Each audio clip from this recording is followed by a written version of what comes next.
So now I want to turn to Tom Farrell. And Tom Farrell has something kind of special for us this evening. I'll let him explain what it is. Mr. Farrell, welcome. Well, thank you for having me this evening. This evening, as Jim indicated, I'm going to feature a master modeler, Len Eberwein, and the scratch building of a stamp mill that he did in O scale. He's an On30 modeler. He is, as I say, one of the finest modelers you've never heard of. He's just an incredible modeler. And to David Vaughn's point, wait till you see what this thing looks like. And it'd be difficult to do it in a smaller scale, but in O scale, all things are possible detail-wise. So what is a stamp mill? I'm going to give you a little history of what a stamp mill is for those that didn't know. I loosely knew what they were because I'm from the mining industry, but I never participated in anything like this. Interesting enough, the concept of these stamp mills has been around for over 2,000 years, and something I didn't know. And the technology, believe it or not, had little changed in over 2,000 years, as we'll see. There's a photograph on the left there of a stamp mill. Stamp mills, basically, they're a series of either water-powered, electrical-powered, or steam-powered hammers. They call them stamps that basically crush aggregate, crush stone, rocks, and the idea is to crush it and then leach out the metal or material that you're trying to remove. So, for example, stamp mills are frequently used in the gold mining industry. This particular rock has a very heavy gold content. This is sitting in quartz. Typically, the gold is much tinier, like this little spot here, or this little bit in here. This, you'd be very fortunate. So the idea, as you'll see, is you crush the stone and then you mix it with mercury. And mercury, in essence, forms an amalgam. Basically, it, in layman's terms, combines with the gold and melts it out of the stone, if you will. And now you have this amalgam, which is a combination of mercury, which is a metal, and gold, which is a metal. And you've got to get the mercury out of the gold to recover the gold. And everything in the world has a vapor pressure, including concrete, but mercury has a relatively low vapor pressure. So basically, they boil the mercury off and they recover the gold and they recapture the mercury so that it's not, it is a dirty process, so, but they do reuse the mercury. And I'm not going to go into great detail, but just conceptually, there's this, how these things work is there's a minor wheel and a major wheel here. It's typically belt driven. There's a series of cams, camshafts, and they're just, as this turns, these cams move these hammers up and down and they batter the material. The material gets fed into this feed here, drops down into this this area right here, and it just smashes the crap out of it and pulverizes it. And then it passes through these screens and goes on to further processing. I just want you to get an idea how it works. So basically, this thing spins.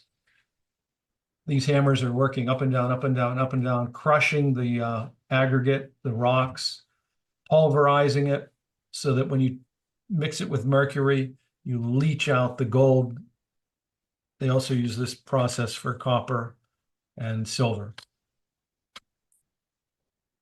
So basically, there's one that's they process a little differently today, but turn of the century, this is how it looked. Basically, it's to crush these fine rocks, these rocks into fine particles, and then we mix it with mercury, leach out the gold, then we vaporize the mercury off, and it leaves behind the gold. So now we're going to jump into the model. Len Eberwein's scratch-built stamp mill. I mean, wait till you see this thing. This guy, this is a museum piece. So this is the outside of the model. Len gave me all his high-end models, and they're going to be incorporated on the Rustic Buff and Old Gothic Railroad. Len is downsizing, and he wanted his models to go into a working model railroad. He didn't want to. He wanted to make sure they had a secure home, and I'm so happy he chose me. It was quite an honor. He started this thing over 10 years ago in March, April of 2012. And it actually won an award at the 34th National Narrow Gauge Convention in Kansas City. The Narrow Gauge Convention next year, by coincidence, is in Kansas City. He took second place. I would love to see what first place looked like, because this is just an unbelievable model. It's large. It's 16 inches high from this top of this plywood base. It's 16 inches deep and 12.5 inches wide. It has removable roofs because he has a fully detailed interior to this. It looks, wait till you see these photographs. It looks like you could actually walk around inside of this. It's just an amazing museum quality model. Now here's something I do know. This is called a grizzly. So the hooked up to this is a mining operation that has ore cars that would dump rock into this grizzly. A grizzly is just a series of rods or bars that only allows a certain size drop through into the holding bin, the ore bin here. If they don't fit through the grizzly, they are physically picked up by an operator and put into this rock crusher. So they take a stone, put it in here, it crushes the rock, and then it drops down into the ore bin. Water is a key component in this because it feeds this boiler down here and the steam engine that turns all of this. These are the ore bins. They have chutes and screens. Everything's screened. You don't want too large a material to go down into these stamping. They look like pistons. So you don't want jams or anything. So all along you have grizzlies, screens. The steam engine turns everything, and we'll have close-up photos of all of these devices. I just wanted you to get an idea of the layout. There's a boiler here. This is the sluice. There's a hose here. So when this powder comes out here, in Len's, he's not using mercury. He's just using water. So this one isn't technically producing gold. I'm going to assume that 90% of these did produce gold, and there would be mercury introduced at this point. This is called a riffle bed. This largest pieces of gold would fall, or metal would fall out high through gravity, and the finer pieces would, I'm sorry, the opposite. The heavier pieces drop out first, and then the finer pieces later. This is simply as you'll see, it's a slope boards here. Okay, so this is his water tower. He has all prototype piping and valves and things, and bands holding this together. Everything he does holds up to close scrutiny. I mean, this is magnified immensely. So that's his, we'll call it a water tower holding tank. Look at that. It's like you're standing there looking into the mill. The entire outer walls, the whole thing lifts off, so you have access to take photographs like this. It basically disassembles. So I was able to get my camera down here low. Look at the detail on that steam engine. There's all kinds of pipes with all the proper fittings, and flywheels and belts and tools and flooring, and everything scored and stained, and hand-carved balsa foam. There's the scratch-made boiler that he made for the steam engine. This is a huge magnification. It still stands up. This is that rock crusher. Basically, you drop the rocks in here, and there's a hammer underneath that just pounds it. Down she goes. These are the ore chutes. This is all scratch built, everything you see there. An operator can stand here, crank this wheel, and open up these chutes is the concept. So the nail holes, the detail on holding these the flooring in place. There's bolt details in a lot of this.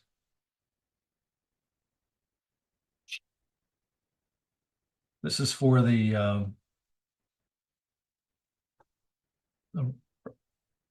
for shaking the sluice, the gravity separator there, the rifle. This is everything runs off of a belt. He's done all the details on the belts and all the holding and all the clamps and all the bearings and all the straps that hold the metal together. Huge, under intense magnification here, this holds up. And look at this. This is the actual mechanism that is completely scratch built. So these are the cams, the followers, I'll call them hammers. So the idea is this spins, these cams raise these up like lifters in an automobile. And just, I mean, the noise must be crazy to hear this thing just hammering away, hitting these rocks. Bang, bang, bang, bang, bang. And then the material exits right here.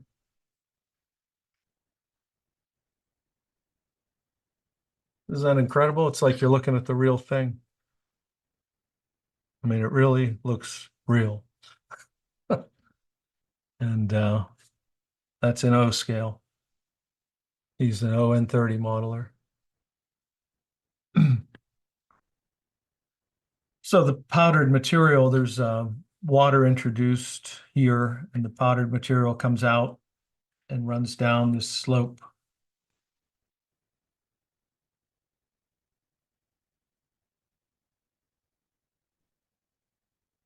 And it comes down here, and then it has this gravity takes over, the heavier stuff falls off, which is the gold. And instead of water, this could be mercury. It's how most of these work. You don't necessarily, this is typically called, it's really light stuff. You'll get nuggets up here or larger pieces up here. Here you get what we call black sand. Later it will be vaporized off, and you'll get the pure gold.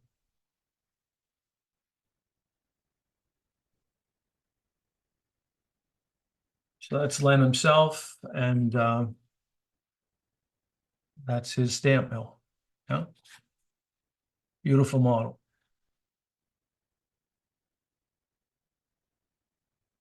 What'd you all think of that? Fantastic. It's an amazing model. Tom, what he's actually modeling is a 19th century process where they didn't yet use mercury. He just crushed it very fine and then, used the shaker table, sort of like the same way a guy panning for gold in a stream would shake his pan. The same thing works on this larger scale. and it somewhat refines it. And then the railroad would ship, or they'd ship the fines in sacks to a smelter. And that's where they would further refine to get the gold out of the rest of the rock. It's before they were using mercury. That explains it. Even though I'm a mining guy, this is out of my wheelhouse. Yeah, this is 19th century stuff. I saw this. If you go to Silverton and go up in the mountains above Silverton, there are the ruins of several of these mills tucked way back, and they would do the crush it fine enough that it was economic to haul the crushed material in a railroad car down to the smelter. Well, there you go. That explains why there's no mercury process here, because all I found was mercury process. I couldn't, like I said, this is a little out of my bandwidth, but what a fantastic modeler. And if you folks recall, about a month ago, I featured a couple other of his models. I'll sometime in January or February, I'll feature another one, but each one of them is of this museum quality. They're just amazing. And I'm glad that I'm the caretaker, because I respect and know how much time something like this takes to scratch build. Especially the mill machinery, that all of those bits and pieces from the grizzly down to the hammers and so forth is all scratch built bits is just astounding. Yeah, and what's most astounding is this was second place. What the hell did first place? Good question.